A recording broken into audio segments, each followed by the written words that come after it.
बिस्मिल्लाहिर्रहमानिर्रहीम। अस्सलाम वालेकुम एवरीवन। आज की वीडियो में हम मॉडर्न एज को डिस्कस करेंगे, जो कि विक्टोरियन एज के बाद स्टार्ट होती है इंग्लिश लिटरेचर में। ये मॉडर्न ईरा को डिस्क्राइब करती है, मॉडर्न एज जो है इंग्लिश लिटरेचर में। और इसमें बहुत सी मॉडिफिकेशन हुई थी लिटरेचर के अंदर मॉडर्न एज में, क्योंकि इस एज को एज ऑफ मशीन और age of science and technology भी कहा जाता है, क्योंकि इसमें साइंस एंड टेक्नोलॉजी में बहुत ज़्यादा डेवलपमेंट्स हुई थी। तो शुरू करते हैं आज का टॉपिक। मॉडर्न एज का जो टाइम स्पैन है, जो ड्यूरेशन है, वो 1900 से लेकर 1961 तक है।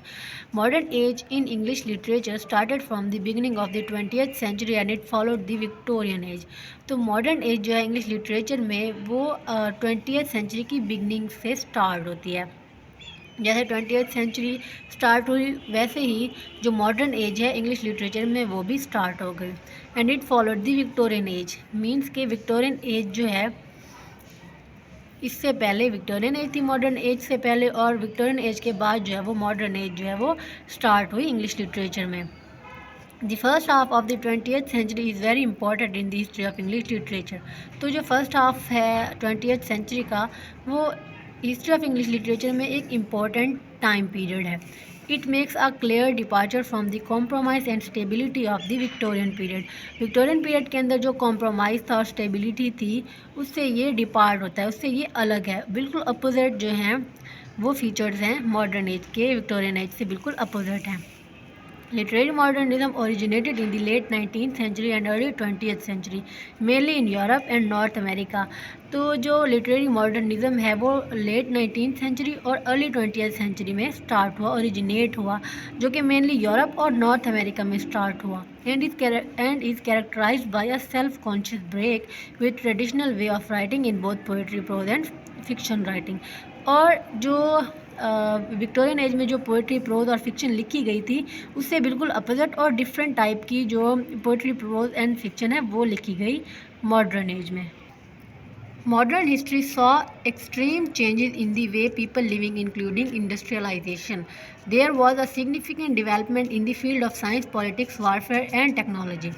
जो मॉडर्न हिस्ट्री है, उसने जो लोगों की लिविंग थी, लोगों की जो ज़िंदगी थी, रहन सहन था, वो बिल्कुल चेंज हो गया था मॉडर्न एज में, क्योंकि इसमें बहुत सी इन्वेंशंस भी हो गई थी और बहुत डेवलपमेंट हुई थी साइंस एंड टेक्नोलॉजी में।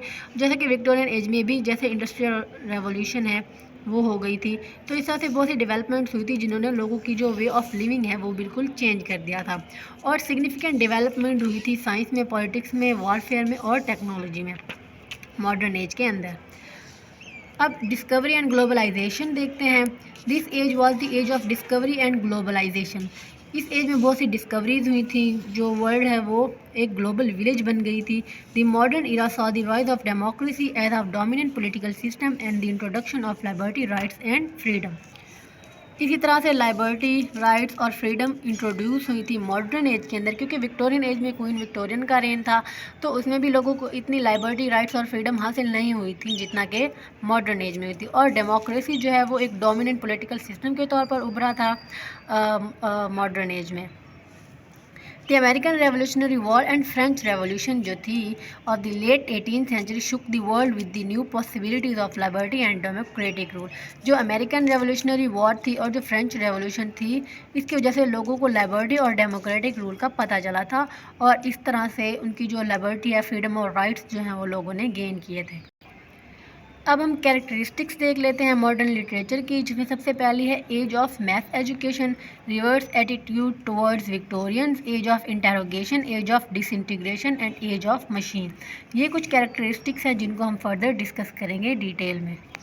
सबसे पहली है रिवर्स एटीट्यूड टुवर्ड्स विक्टोरियंस, क्योंकि ये एज मॉडर्न एज जो है विक्टोरियन एज के बाद आई थी, तो इस वजह से विक्टोरियंस के जो बारे में जो इनके एटीट्यूड्स थे, विक्टोरियंस के बारे में जो आइडियाज़ थे मॉडर्न पीपल के, वो रिवर्स थे। The most important characteristic of modern literature is that it is oppose to general attitude to life and its problem adopted by the Victorian writers and the public. तो जो important characteristic है modern literature की, वो ये है कि ये oppose करते हैं, मुखालफत करते हैं उन जनरल एटीट्यूड्स को, उन जनरल बिहेवियर्स को लाइफ की तरफ, जो कि विक्टोरियन राइटर्स ने और पब्लिक ने अडॉप्ट किए हुए थे, विच में बी टर्म्ड एज विक्टोरियन। तो ये जो मॉडर्न एज के जो राइटर्स थे, मॉडर्न एज के जो लिटरेचर है, वो टोटली अपोजिट है विक्टोरियन से। और विक्टोरियंस के जो वे ऑफ लाइफ थे, विक्टोरियन के जो जनरल एटीट्यूड्स थे और उन्होंने जो लाइफ को समझा हुआ था, उससे बिल्कुल अपोजिट आइडियाज़ हैं मॉडर्न एज के। नेक्स्ट है hypocritical Victorian age. Hypocritical means मुनाफकत होता है, दोगलापन होता है। The young people during the first decade of 20th century, जो यंग पीपल थे 20th सेंचुरी की फर्स्ट डिकेड में, recorded the Victorian age as hypocritical.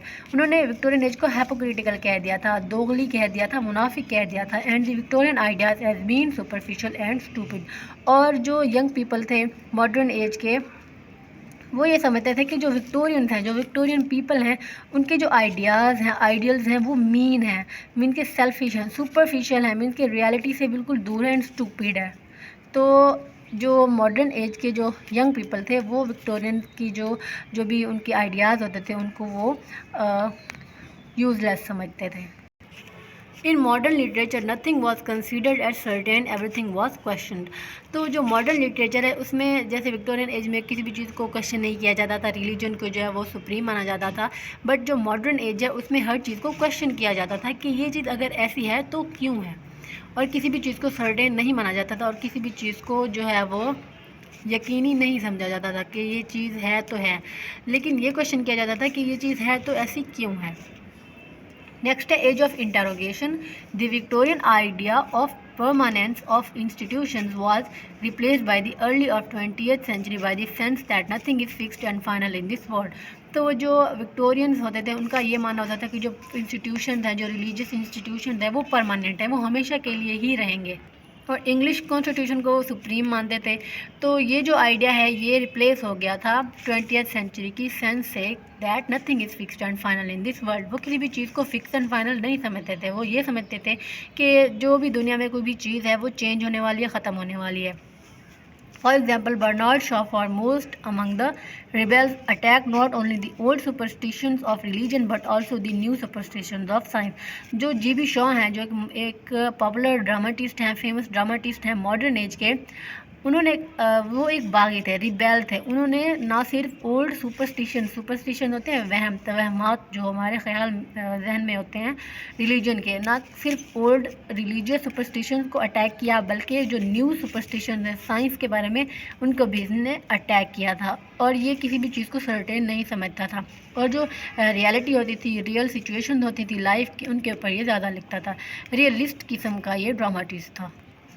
Next है change in sphere of literature. Literature को चेंज करने की जो है वो ज़रूरत फील की गई थी। There was the need of a change in sphere of literature because the Victorian writers were seemed gradually.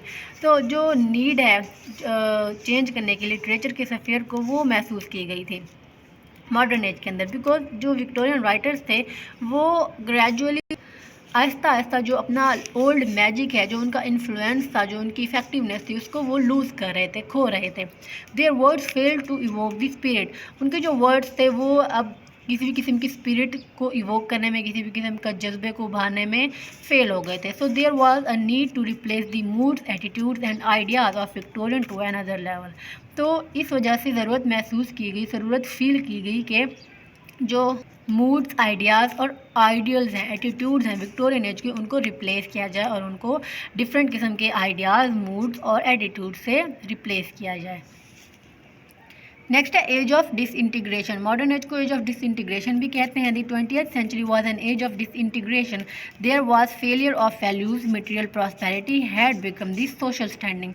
और जो मटेरियल प्रॉस्पेरिटी थी, मटेरियल वैल्यूज़ जो थी, उनको ज़्यादा इंपॉर्टेंस दी गई थी मॉडर्न एज में, मॉडर्न लिटरेचर में। जैसे मेजर बारबरा को अगर हम पढ़ते हैं, जो कि GB शॉ ने लिखा है, एक फेमस ड्रामा है, इसके अंदर जो मेजर बारबरा है, वो कहती है कि इंसान को सल्वेशन, इंसान की ज़रूरी होती है, उसको अपने गुनाहों की माफ़ी मांगनी चाहिए और एक चैरिटी खोलनी चाहिए जिसके अंदर सब लोगों को आना चाहिए और अपने गुनाहों की माफ़ी मांगनी चाहिए। लेकिन उसका जो फादर होता है, एंड्रयू अंडरशाफ्ट, वो कहते हैं नहीं, पहले इंसान का पेट भरा होना चाहिए, उसके पास घर होना चाहिए रहने के लिए, और उसके पास काम होना चाहिए, उसके बाद ही वो सल्वेशन की तरफ सोचता है, उसके बाद ही उसको सल्वेशन की कुछ जो है वो ख़्याल आता है, सैल्वेशन का, माफ़ी मांगने का या फिर अपने गुनाहों से तौबा करने का। तो इस तरह से जो मटेरियल प्रॉस्पेरिटी है, मटेरियल वैल्यूज़ जो हैं वो ज़्यादा इम्पॉर्टेंट थी मॉडर्न एज के अंदर। सैमुअल बेटलर ने कहा, money is like antennae, without it the human insects loses its touch with its environment. तो सैमुअल बेटलर ने कहा था कि जो मनी है, जो पैसा है, वो एक एंटीना की तरह है, जिसके बगैर जो ह्यूमन इंसेक्ट्स हैं, इंसान जो हैं, वो अपना टच खो देते हैं अपने एनवायरनमेंट के साथ। क्योंकि ज़ाहिर सी बात है, आजकल के दौर में तो जिसके पास पैसा है उसे कोई सब कुछ समझा जाता है। और उस एज, मॉडर्न एज में भी और मॉडर्न लिटरेचर में भी यही कॉन्सेप्ट था कि जो मनी है वो इम्पोर्टेंट है। Material values, materialistic nature type की जो है वो लिटरेचर लिखा गया था और मटेरियल और मनी को ज़्यादा इम्पोर्टेंस दी गई थी मॉडर्न एज में। Age of machine, modern age को एज ऑफ मशीन भी कहते हैं। The 20th century has become the age of machine. There is no doubt that machinery has raised the standards of living, but it has also given rise to several distressing complication. अब इसमें कोई doubt नहीं है कि जो machinery है उसने बहुत से स्टैंडर्ड्स ऑफ लिविंग को रेज़ किया है। मीन्स कि इससे हमारी जो लिविंग है, हमारा जो रहन सहन है, हमारा जो लाइफ गुजारने का तरीका है, वो काफ़ी हद तक चेंज हो गया और बेहतर हो गया। But it has also given rise to several distressing complication. लेकिन इसकी वजह से बहुत सी स्ट्रेस देने वाली डिस्ट्रेसिंग कॉम्प्लिकेशन भी राइज हुई हैं, पैदा हुई हैं। The modern man has now to live by the clock, applying his energies not according to mood and impulse but according to time scheme। तो आज का जो मॉडर्न मैन है वो अपनी ज़िंदगी जो है वो एक क्लॉक के ज़रिए अपनी ज़िंदगी जो है वो गुजार रहा है। मीन्स के टाइम स्कीम उसने बनाई हुई है कि उसने इस टाइम ये काम करना है, उस टाइम ये काम करना है। बट जो मूड एंड एनर्जी होती है कि एक बंदे का मूड है, उसका जब दिल चाहेगा वो करेगा, उस टाइप का जो कॉन्सेप्ट्स हैं वो मॉडर्न एज के मैन में नहीं देखने को मिलते। मॉडर्न एज का जो मैन है वो अपनी लाइफ एक टाइम के ज़रिए गुजारता है, एक टाइम टेबल बना हुआ है उसका, जिसके अकॉर्डिंग वो अपनी जो लाइफ है उसको स्पेंड कर रहा है। Age of math education, modern age को एज ऑफ मैथ एजुकेशन भी कहते हैं। Another important factor which influence modern literature was the number of the poor class who were educated by the state. इस as में जो poor people होते थे उनको स्टेट ने एजुकेशन देना स्टार्ट कर दिया था। The modern writers found in these readers a source of power and income and give them what they wanted. तो ज़ाहिर सी बात है, जब उन लोगों को पढ़ना आ जाता था तो जो मॉडर्न राइटर्स थे वो जो कुछ भी लिखते थे उनके रीडर जो है उसको पढ़ते थे। तो इस तरह से जो मॉडर्न राइटर्स थे उनको सोर्स ऑफ पावर मिल गया था और सोर्स ऑफ इनकम मिल गया था, जो कि उन रीडर्स को वो दे रहा था जो वो चाहते थे, और राइटर्स को income and source of power मिल रहा था। अब फेमस राइटर्स जो हैं मॉडर्न एज के, उनमें सबसे पहले है George Bernard Shaw, man and superman Shaw, W.B. Yeats, William Butler Yeats, the wandering of origin, ये इनका एक इम्पॉर्टेंट वर्क है। G.B. शॉ का ये मैन एंड सुपरमैन शॉ ये इम्पॉर्टेंट वर्क है। T.S. इलियट, उन्होंने फोर्थ क्वार्टर लिखी थी है कि भी इम्पोर्टेंट मॉडर्न पोइट हैं। ऑस्कर वाइल्ड ने इम्पोर्टेंस ऑफ बीइंग अर्नेस्ट लिखी थी, ये इनका एक इम्पॉर्टेंट वर्क है। नेक्स्ट है enlightenment. The enlightenment was an explosion of popular ideas that occurred in the 18th century that would go on to define the modern age. Enlightenment जो है एक एक्सप्लोजन था पॉपुलर आइडियाज़ का, जो कि 18th century में originate हुआ था, और ये भी मॉडर्न एज को डिफाइन करता है। They serve to undermine the existing order with ideas of liberty, materialism, scepticism, progress, toleration, rationalism and separation of church and state. तो एनलाइटनमेंट की वजह से ही जो लिबर्टी के आइडियाज़ हैं, मटेरियलिज्म के, स्केप्टिसिज्म मीन्स शक करना, जो रिलीजियस बिलीव्स होते हैं उनके ऊपर क्वेश्चन करना, प्रोग्रेस हो गई, टॉलरेशन, रेशनलिज्म मीन्स रेशनली सोचना, अपनी अकल को इस्तेमाल करना, and separation of church and state. इस तरह के जो आइडियाज़ हैं वो एनलाइटनमेंट की वजह से ही अकर हुए थे। अब हम themes and techniques of modern age को पढ़ते हैं। सबसे पहली थीम है इंडिविजुअलिज्म।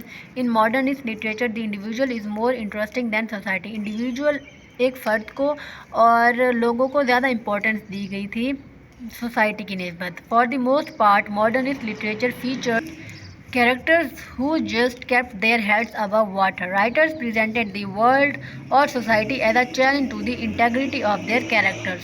और इसमें सोसाइटी को और दुनिया को एक चैलेंज के तौर पर प्रेजेंट किया गया था कैरेक्टर्स की इंटेग्रिटी के लिए।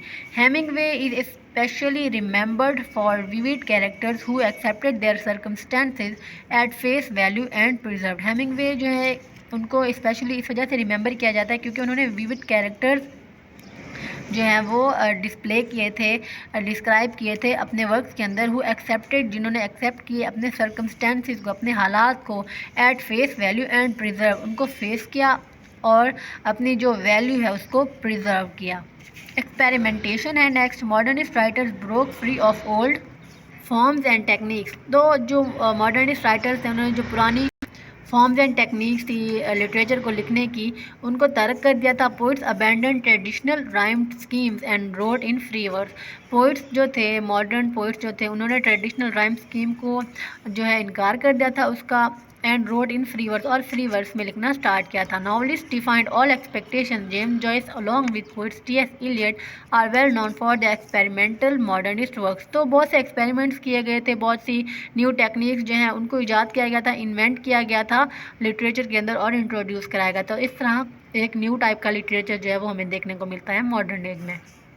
नेक्स्ट है एब्सर्डिटी। एब्सर्डिटी होता है जिसका कोई मीनिंग ना हो। The carnage of 2 world Wars affected writers of the period. 2 world Wars भी हुई थी इस मॉडर्न एज में, world war 1 and world war 2, जिसने बहुत अफेक्ट किया था उस पीरियड के राइटर्स को। Several great English poets died और वर वाउंडेड इन वर्ल्ड वॉर 1। तो बहुत से जो इंग्लिश पोइट्स थे वो उनकी डेथ भी हो गई थी और बहुत से ज़ख्मी भी हो गए थे वर्ल्ड वॉर 1 में। For many writers the world was becoming a more meaningless absurd place every day. तो बहुत से राइटर्स के लिए जो दुनिया थी वो एक मीनिंगलेस प्लेस बनती जा रही थी दिन ब दिन। The mysteriousness of life was being lost in the rush of daily life. तो जो मिस्टीरियसनेस थी लाइफ की वो भी कहीं खोती जा रही थी, मीन्स के खो रही थी। जो डेली लाइफ की जो भी रश होते थे, डेली लाइफ की जो भी जल्दबाजी होती थी, डेली लाइफ के जो भी वर्क्स होते थे, उनमें मिस्टीरियसनेस जो थी लाइफ की वो लॉस्ट हो रही थी।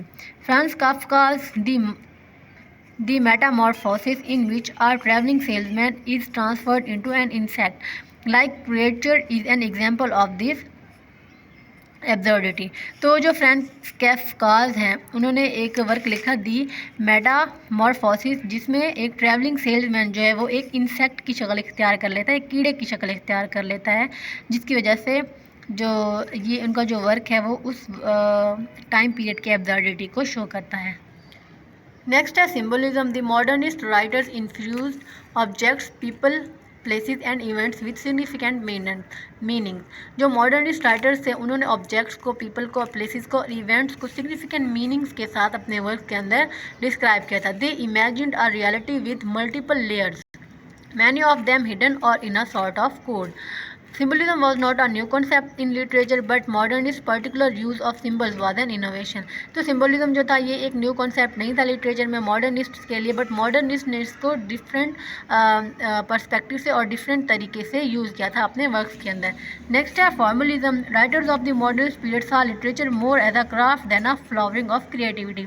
तो जो मॉडर्निस्ट राइटर्स थे वो लिटरेचर को एक क्राफ्ट की सूरत में कंसीडर करते थे, ना कि एक क्रिएटिविटी का एक फ्लावर। मीन्स कि क्रिएटिविटी क्या है, किस तरह से उसको लिखा गया है, उस चीज़ को नहीं देखते थे। They believe that poems and novels were constructed from smaller parts instead of the organic internal process that earlier generations had described. Modernist poetry often includes foreign languages, dense vocabulary and invented words. तो जो modern period के जो writers थे, जो poets थे, वो formalism के ऊपर ज़्यादा फोकस करते थे। फॉर्मलिज्म मीन्स कि हम कोई भी वर्क का जो किसी भी वर्क में लिटरेरी डिवाइसेस यूज़ की गई हैं, उसका स्टाइल क्या है, उसमें कौन कौन सी चीज़ें यूज़ की गई हैं, उसको हम ज़्यादा फोकस करते हैं बनस्बत उसके कंटेंट के उसमें दिया क्या गया है और उनका जो ऑर्गेनिक इंटरनल प्रोसेस होता है, मीन्स कि वो किस तरह से एक दूसरे से जुड़े हुए हैं और किस तरह से एक दूसरे के साथ मिल के वो मीनिंग कन्वे करें, उसके ऊपर फोकस नहीं करते। तो इस तरह जो मेजर थीम है वो फॉर्मलिज्म है मॉडर्न जो पीरियड है। Poet E Cummings abandon all structure and spread his words all across the page. तो जो पोइट ई क्यूमिंग्स हैं उन्होंने भी तमाम स्ट्रक्चर जो थी पहले दी गई थी उनको अबैंडन कर दिया था और उन्होंने अपने वर्ड्स जो है वो अक्रॉस द पेज, मीन्स के पूरे पेज के ऊपर उनके जो वर्ड्स थे उनको स्प्रेड कर दिया था। मीन्स के वो अपने ख्यालात को जो है वो स्प्रेड कर देते थे पूरे पेज के ऊपर और अपने ख़यालात को बहुत ज़्यादा दूर तक लेकर जाते थे और बहुत एक्सप्लेनेशन प्रोवाइड करते थे अपने ख़यालात के अपनी पोइट्री के अंदर।